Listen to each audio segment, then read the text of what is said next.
pemirsa Tegar TV, senang sekali bisa jumpa kembali bersama Salwa dalam dialog spesial hari ini. Pemirsa, tentu saja berbicara mengenai DPRD sebagai penyambung lidah masyarakat akan selalu memperjuangkan kondisi masyarakat khususnya dalam bidang pertanian.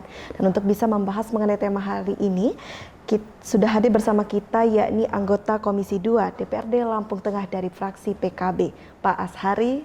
Assalamualaikum Pak. Ya pun, bagaimana kabarnya Pak Ashari? Alhamdulillah sehat. Alhamdulillah sehat. Ini semangat ini terpancarnya lesu sekali nih Pak. Mengapa banyak sekali yang harus diperjuangkan untuk masyarakat Lampung Tengah atau seperti apa? Petani. Dari dari ladang, jadi kelihatan lesu tapi aslinya semangat. Baik, jadi secara hati, jiwa itu membara. Iya. Cuman kalau secara tenaga karena sekarang sudah semakin larut ya Pak ya. Iya. Jadi sudah semakin ini. Tapi bagaimana kalau untuk kesibukannya mungkin bisa diceritakan Pak? Ya, kita kan kebetulan hari ini di DPRD Kabupaten Lampung Tengah di Komisi 2 ya, identiknya dengan pekerjaan yang mayoritas di Indonesia ini kan para petani. Baik. Jadi kita lagi belajar bagaimana sih kita di Komisi 2 ini tidak hanya mengenal pertanian saja, tapi sedikit lebih mendalami bagaimana sih perasaan petani di bawah kan gitu. Ya mudah-mudahan kondisi sampai hari ini ya Lampung Tengah pertaniannya cukup bagus. Ya artinya sering saya turun di lapangan karena saya seorang petani. Ya ada beberapa pertanian, tanaman pertanian yang sudah maksimal, ada pula yang mengalami hambatan-hambatan yang sifatnya biasa sih dari dulu. Yang namanya petani itu memang, walaupun petani itu memang mereka harus berspekulasi. Berspekulasi artinya walaupun nanam kan, yang namanya orang nanam itu kan belum tentu dia panen. Baik. Jadi memang harus punya jiwa spekulasi, jiwa semangat yang tinggi. Tidak takut dengan risiko apapun kondisinya, tetapi dengan cara-cara yang maksimal. Mudah-mudahan nanti kan dengan strategi-strategi dan pola-pola bertaninya yang baik, mudah-mudahan dia mendapatkan hasil yang baik. Hasil yang baik, baik.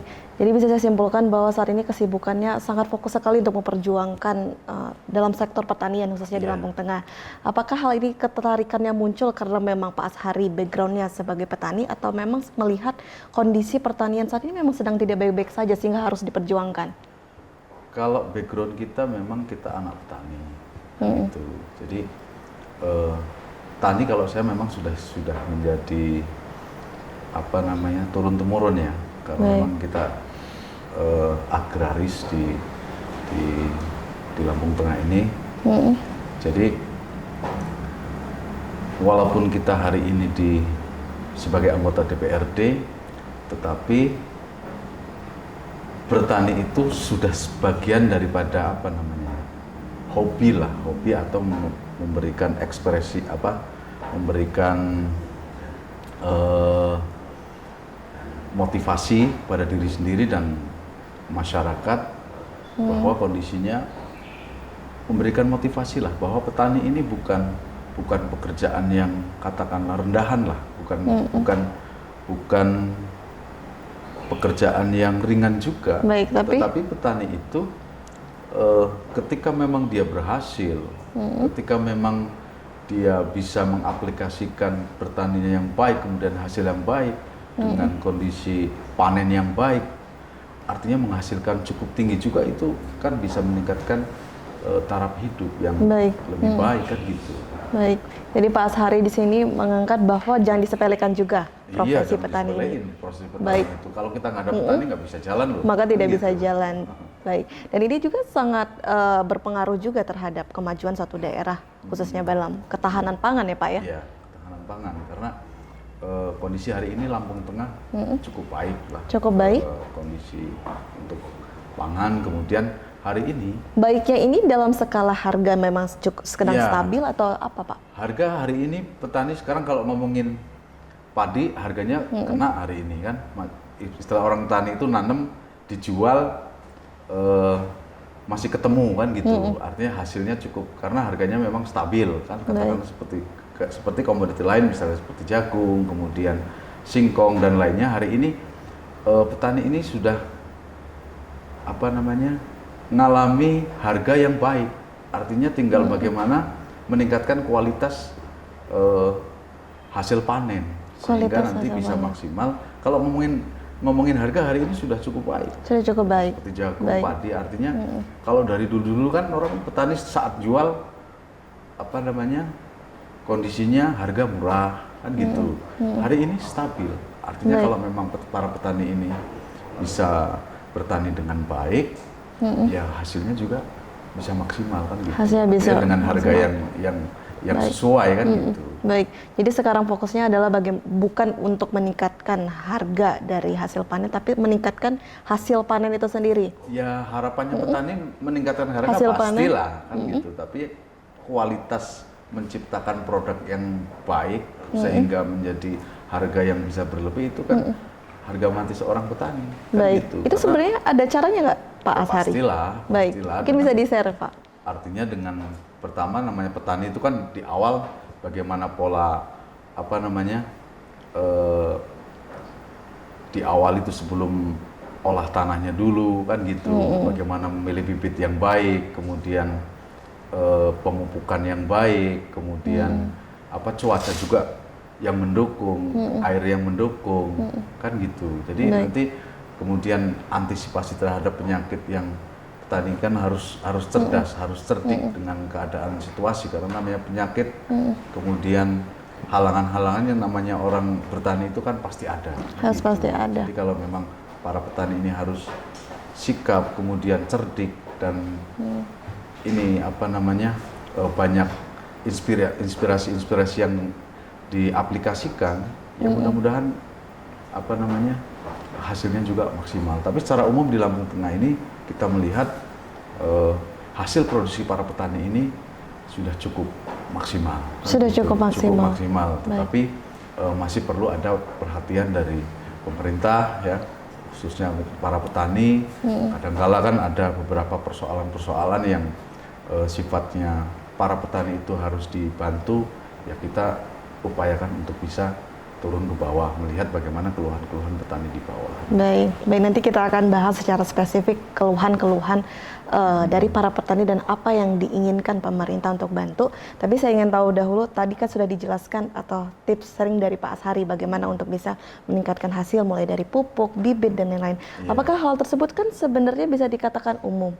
Sudah teredukasi ya untuk para petani di Lampung Tengah, Pak Ashari? Sudah teredukasi. Para petani di bawah itu sebenarnya mereka sudah paham, paham sekali. Tapi nanti nanti dengan apa yang mereka harus lakukan dengan ini. Cuman kadang-kadang kan tapi nanti kita ini kadang terbentur dengan kondisi cuaca dan sebagainya, itu kan yang menyebabkan akhirnya menjadi sedikit kegagalan Baik Pak Ashari, nanti kita lanjutkan kembali perbincangan kita.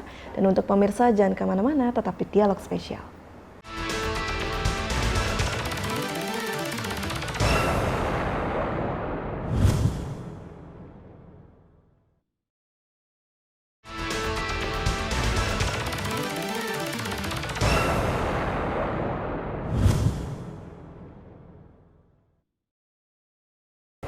Terima kasih pemirsa, Anda kembali menyaksikan Dialog Spesial dan kita masih berdialog bersama Pak Ashari dari Komisi 2 DPRD Kabupaten Lampung Tengah. Baik, kita lanjutkan kembali. Tadi sempat terhenti bahwa sebenarnya secara edukasi sudah memahami, cuman ada kondisi-kondisi alam yang tidak bisa diantisipasi di sini, Pak ya. Artinya memang kelemahan para petani di bawah itu kan kadang-kadang kita hanya mengandalkan musim penghujan. Ketika dengan kelemahan para petani ini, kondisi air itu yang harus tercukupi dengan tidak harus mengandalkan cuaca, mereka kan harus kreatif. Nah, untuk mencapai kreatif itu kan kadang-kadang muncul fasilitas, mereka harus ada solusi, misalkan biar nggak kekeringan, dengan menyedot air untuk bisa menopang pertanian itu kan ya disitulah nanti kita bisa turun ke lapangan untuk menghadapi hal-hal itu, misalnya mereka untuk apa namanya, untuk alat-alat untuk supaya walaupun dia musim panas, hujan dalam keadaan tidak kondusif, nanti diupayakan untuk bisa mengaliri lah kan gitu. Untuk bisa mengaliri. Dengan cara-cara petani yang manual kan gitu, atau disedotkan dengan sungai-sungai sekitar situ supaya hasil pertanian itu tidak menjadi maksimal, tidak menjadi masalah yang krusial kan gitu. Baik, artinya secara fasilitas yang fasilitas. Kadang-kadang mereka itu ada kelompok tani, misalkan dalam kelompok tani kan biasanya ada tuh untuk misalkan ini tidak berapa hari tidak hujan, nanti kan dalam kelompok itu biasanya ada yang punya alat untuk bisa mengaliri tanaman itu. Baik, itu yang paling dominankan keluhan dari para petani di Lampung Tengah ya Pak Asari di sini. Kemudian biasanya sih yang dari kemarin-kemarin beberapa keluhan petani itu misalkan kelangkaan pupuk misalnya. Baik. Kelangkaan pupuk sebenarnya tidak langka karena begini, pupuk itu ketika datang dari ke kelompok itu kan sifatnya mereka sesuai dengan ajuan, permintaan. Jadi permintaan. Dan permintaan itu dikirim, misalkan hari ini ngirim 10 walaupun musim tanam atau tidak musim tanam juga dikirimkan 10 kan gitu. Jadi saya sarankan mengenai para petani ini yang kadang-kadang muncul masalah kelangkaan pupuk itu. Nah, di saat belum musim tanam, saya menyarankan kepada para petani untuk mensiasati, diambil dulu pupuknya karena pupuk itu kan sifatnya bergulir. Sifatnya bergulir. Tidak, misalkan ini musim tanam, datangnya banyak itu enggak, mereka lurus. Jadi harus pandai-pandai mensiasati lah supaya bisa tanaman itu tidak terkendala dengan masalah pupuk kan gitu. Baik, sebenarnya itu bukan suatu kelangkaan, memang tergantung dari permintaan yang diberikan oleh pemerintah. Tapi ini juga sempat sangat dikeluhkan pada saat masa-masa kelangkaan tersebut ya Pak. Lalu bagaimana itu pendekatannya kepada masyarakat? Hari ini ya, di Mei ini, pupuk ini dalam kondisi ready nih. Ya kan? Hari ini ready di kelompok tani, para petani belum ngambil. Karena memang hari ini kan belum mulai masa tanam. Jadi mereka pupuk itu belum ditebus, akhirnya numpuk tuh. Nanti ketika para petani, makanya saya tadi ngomong, kita harus pandai-pandai mensiasati. Sebelum dipakai kita beli dulu. Harus gitu. Beli dulu. Ambil dulu lah untuk persiapan karena nanti ketika musim tanam pasti pupuk ini habis dan karena datangnya sesuai lurus dia datangnya kan. Jadi pasti nanti akan mengalami bukan masalah besar lah, tapi kadang-kadang itu tidak kebagian dan lain sebagainya kan gitu. Baik. Jadi harus disiasati dari jauh-jauh hari untuk jauh-jauh hari, antisipasi. Seperti ini kan, ini kalau sekarang saya lihat di lapangan ini beberapa ini kan belum tertebus karena mereka pupuk itu belum terpakai kan gitu. Masalahnya cuma di situ aja sebenarnya. Masalahnya di situ, dan itu sudah disampaikan dan dikomunikasikan. Iya, dikomunikasikan. Ya kita semampunya kita komunikasikan kepada masyarakat, artinya memberikan arahan lah supaya kondisi seperti itu para petani ini harus mensiasati gitu loh, supaya pupuk ini betul-betul bisa dimanfaatkan pas gitu loh. Artinya dalam kondisi dibutuhkan ada dan tidak mengalami sampai tanaman itu tidak terpupuk kan gitu. Baik, tapi bagaimana Pak kalau di Kabupaten Lampung ini untuk pendistribusian pupuk subsidinya itu seperti apa? Kalau di sini pendistribusian pupuk itu kan mulai kelompok tani. Baik. Kelompok tani, kemudian mereka harus mengajukan itu melalui kelompok tani itu juga sistemnya. Jadi mereka itu si A, si B, nya itu sudah sesuai dengan pengajuan kan gitu. Dari pengajuan itu baru direalisasikan turunnya pupuk itu melalui kelompok. Nah, nanti para petani itu ngambilnya di kelompok tani itu. Baik. Gitu. Namun yang sering dikeluhkan, ditemui di lapangan bahwa mereka sering tidak mendapat pupuk subsidi karena dibatasi. Karena pembatasan dari peraturan permentan. Memang beberapa kemarin itu karena ini ya ada istilah pembaharuan lah untuk bisa mencapai maksimal sebenarnya kan itu antara yang diajukan dengan yang direalisasikan itu biar pas. Jadi memang harus mereka harus kelompok tani harus terdaftar di namanya itu si A si B si B nya supaya tertib sebenarnya, biar tidak terjadi si ini Baik. pupuknya segini permintaan sekian kok dikasihnya sekian. Nah dari proses itu kan sebenarnya untuk apa namanya pelayanan yang terbaik sebenarnya kan gitu. Baik, artinya di sini Pak Sahari juga sepakat dengan peraturan tersebut yang dari pemerintah. Selagi itu untuk apa namanya kebaikan, intinya kan bagaimana petani ini rata pupuk itu kan bisa apa namanya terakomodir dengan baik. Kalau dengan pola-pola yang lurus terus dari dulu tidak ada apa namanya inovasi untuk bagaimana ini bisa pas, itu kan harus ada inovasi lah kan, artinya dari proses pengajuan sampai nanti para petani itu nebus itu kan harus dengan cara-cara yang inovasi, tidak seperti dulu terus kan gitu. Artinya supaya yang pada intinya tujuannya sama, bagaimana petani ini tidak mengalami kelangkaan pupuk kan gitu. Tapi bagaimana di sini Pak Sahari kalau secara pola itu tentu untuk bisa agar baik tidak terjadi kelangkaan pupuk. Tapi di sini petani merasa tidak diuntungkan akibat adanya peraturan ini. Ya kita nggak bisa lah namanya lepas dari aturan kan, jelas ya dari kelompok itu mendata si A, si B, si C berapa kebutuhan pupuk, kemudian yang boleh layak untuk dapat pupuk subsidi dan lain sebagainya, itu kan ada aturan-aturan yang harus diikuti kan gitu. Makanya para petani ini harus cakap terhadap informasi kan gitu. Misalnya dari kelompok itu saya sudah terdaftar belum, saya punya lahan sekian dengan kebutuhan sekian, kan semua itu harus diajukan kan gitu. Jadi kalau memang itu kadang para petani itu kan kurang informasi. Tahu-tahu mereka belum diajukan namanya untuk pengajuan pupuk, tiba-tiba dia nanam ke kelompok, saya ini belum terdata, dia tidak tahu terdata atau belum, tahu-tahu pinginnya kan gitu. Baik. Itulah tujuannya bagaimana supaya itu lebih baik kan gitu. Baik, seperti itu. Nanti kita lanjutkan kembali Mas Hari, dan untuk pemirsa jangan kemana-mana, tetap di Dialog Spesial.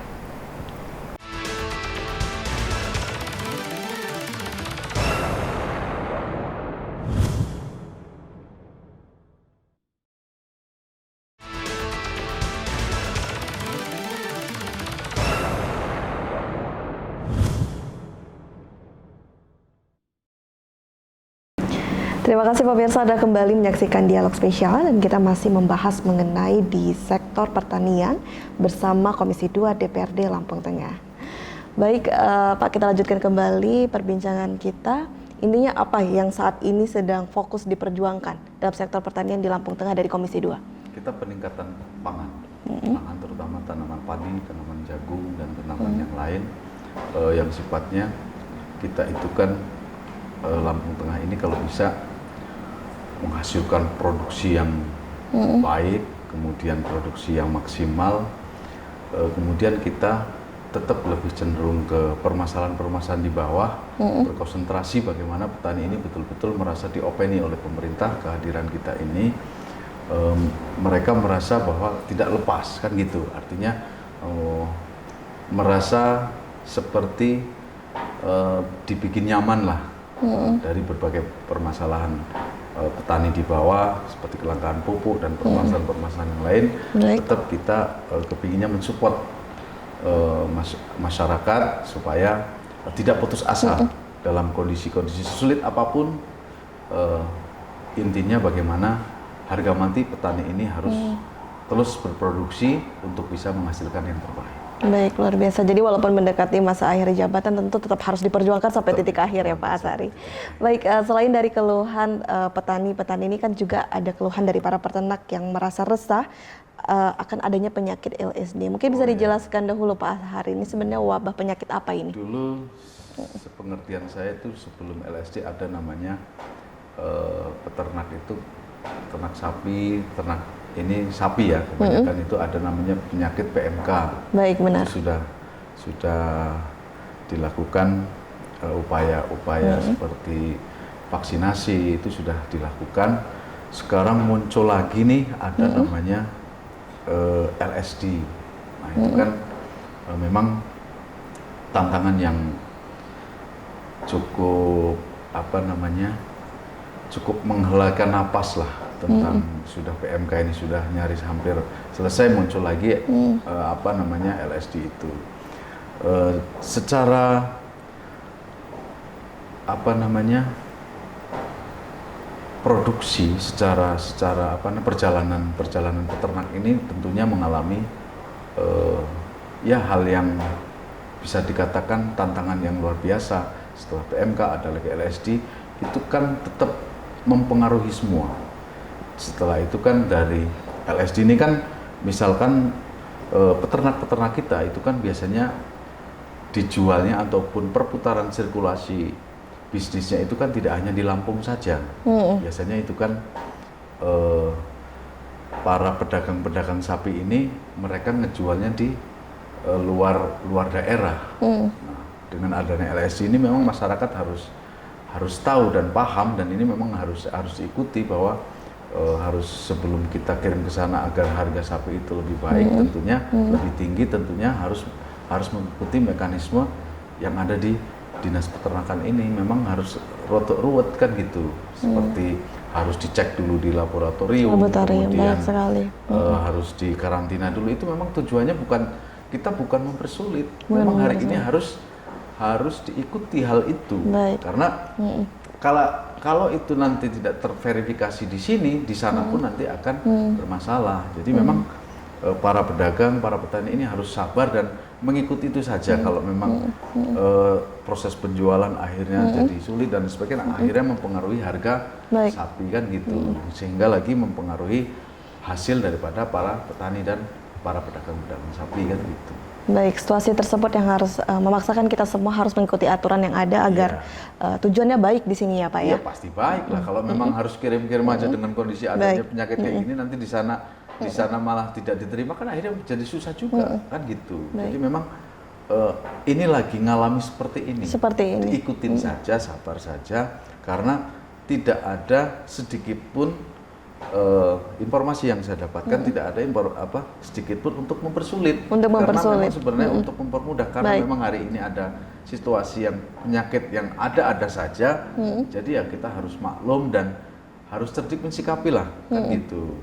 Kalau proses kepengurusannya kan tinggal di situ, setiap wilayah itu kan ada petugas-petugas dari peternakan itu kan minta dampingin petugas-petugas itu dengan kondisi yang ada, baik ketika terjadi itu atau sampai pada proses penjualan, insya Allah mereka siap untuk mendampingi masyarakat. Baik, apakah di sini artinya bahwa kewaspadaan masyarakat akan bahayanya penyakit LSD ini juga masih kurang, sehingga sulit untuk mengikuti aturan yang ada? Semua kalau namanya dibentur dengan musim penyakit seperti itu ya pasti ya harus punya satu sifat mandiri terhadap keadaan. Itu kan kembalinya tetap kepada peternak itu sendirilah, bukan kepada siapapun. Artinya cuman komunikasi terhadap petugas-petugas kita yang ada di lapangan itu harus saling menginformasikan, saling koordinasi lah, biar apa-apa yang terjadi di situ, apa yang bisa nanti kita perbuat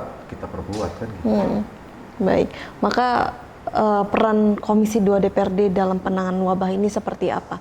Ataukah hanya sebatas komunikasi, edukasi, atau seperti apa yang diperjuangkan di sini? Kalau kita kan di Dewan ini hanya sifatnya kan pengawasan dan pendampingan, untuk teman kita di Dinas Peternakan. Ya kita selalu berpihak kepada masyarakat supaya jangan sampai lengah terhadap situasi yang ada, sehingga nanti akan bermunculan peternak-peternak yang merugi. Kita mengantisipasi itu, mendoronglah dinas, dalam hal ini Dinas Peternakan Lampung Tengah, untuk bisa betul-betul mendampingi secara maksimal terhadap kondisi yang ada. Pengalaman dari PMK kemarin, sekarang muncul penyakit baru, itu kan harus ada konsentrasi yang penuh. Kita harus namanya Dewan lah pasti tetap berpihak kepada masyarakat, tapi kita pahami juga bahwa Dinas Peternakan juga mereka tetap melakukan hal yang terbaik sebenarnya. Gitu. Tapi kalau dari penilaian Pak Ashari, apakah komitmen dari pemerintah dalam penanganan ini sudah baik atau masih ada yang perlu disarankan? Kalau masih yang perlu disarankan pasti ada, namanya orang kerja kan gitu. Cuman secara umum sudah cukup maksimal. Kalaupun ada beberapa kekurangan, itu tadi kuncinya, petani itu sering koordinasilah terhadap petugas yang ada di Baik. di sekitar itu. Baik, Nanti Pak pasti As. masalah yang akan muncul nanti pasti bisa teratasi. Baik Pak Sehari, dan tidak terasa kita sudah di penghujung dan Pak Sehari bisa menyampaikan apa yang ingin disampaikan untuk pemirsa yang ada di rumah. Baik, para petani di Lampung Tengah semuanya, para peternak dan semua peternak sapi, peternak ikan dan semuanya, apapun kondisi hari ini kita harus tetap semangat, tetap berkreasi terus dengan kondisi-kondisi yang ada, baik dalam kondisi yang enak maupun tidak mengenakan, bahwa harga mati kita sebagai petani harus memberikan hasil yang baik, itu sudah menjadi prioritas kita. Kemudian para peternak terus melakukan inovasi, terus melakukan produksi terus, walaupun kondisinya hari ini sepertinya masih kurang menguntungkan, tetapi kita tidak perlu berputus asa, kita kaji terus permasalahannya sehingga tetap hambatan-hambatan ini nanti terlampaui dengan baik, dan akhirnya nanti petani tetap bisa melakukan aktivitas petaninya maupun produksi peternakannya. Akhirnya dengan peristiwa ini tidak menjadi sebuah hambatan yang besar dan tetap bisa berproduksi dengan baik.